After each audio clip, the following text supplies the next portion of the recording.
Hello friends, welcome to Pratibha's kitchen and blog. So বুঝতেই পারছো, এখন আমরা চলেছি গঙ্গার ওপর দিয়ে।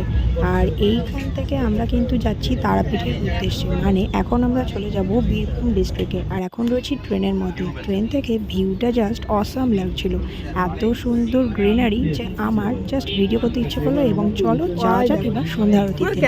মন্দির চত্বরে প্রচণ্ড ভিড়, সেই জন্য এখানকারই পর্দায় লাগানো বড় হোয়াইট পর্দাতে কিন্তু এই পুরো সন্ধ্যা আরতিটা ক্যাপচার হচ্ছে। সো সেখান থেকেই কিন্তু ভিডিওটা করা, যদিও ওটা লাইভ ভিডিও। সো দেখো, আর অবশ্যই জানিও কমেন্টে যে কেমন লাগলো।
জয় মা তারা।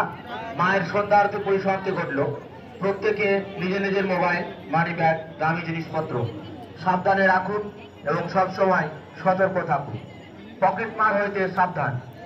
তখন ধরে দেখালাম তারাপীঠ মন্দিরের সন্ধ্যা আরতি লাইভ। মানে অ্যাকচুয়ালি অনেক কপালে থাকলে তবেই সন্ধ্যা আরতিটা এরকমভাবে উপভোগ করা যায়, যেটা তোমাদের এতক্ষণ ধরে দেখালাম। এখন চলবে প্রসাদ বিতরণ। আমিও প্রচুর প্রসাদ নেব বলে পরিকল্পনার মধ্যে আছি। তো দেখা যাক, কারণ আমরা অনেকজন আছি এবং আমরা প্রসাদটা খাবো। সো এখনই মানে কালেক্ট করব প্রসাদটা। আর এখানে দেখতেই পাচ্ছ, মানে সত্যি কথা বলতে অনেক ভাগ্য থাকলে তবে গিয়ে কিন্তু তারাপীঠের এই সন্ধ্যা আরতিটা উপভোগ করা যায়। আর আমার অনেক বছরের ইচ্ছে ছিল এটা উপভোগ করব। সো এসছি এবং উপভোগ করছি। তোমরা অবশ্যই কমেন্ট করে জানিও যে তোমাদের কেমন লাগলো। ভিডিওটা ভালো লাগলে লাইক কমেন্ট শেয়ার অবশ্যই করে দিও। আর যদি চ্যানেলে নতুন হয়ে থাকো পাশের বেল আইকনটা প্রেস করে সাবস্ক্রাইব করতে একদম ভুলো না, কারণ এরকম সুন্দর সুন্দর ভিডিও কিন্তু আমার চ্যানেলে আমি রোজই আপলোড করি। সো অবশ্যই পাশে থেকো। সো দেখতেই পাচ্ছ মন্দির চত্বরে কি প্রচণ্ড ভিড়। এখানে কিন্তু শয়ে শয়ে লোক জমা হয় এই সন্ধ্যা আরতি দেখার জন্য। আর এদিকে চলছে মহাযজ্ঞ। So stay tuned and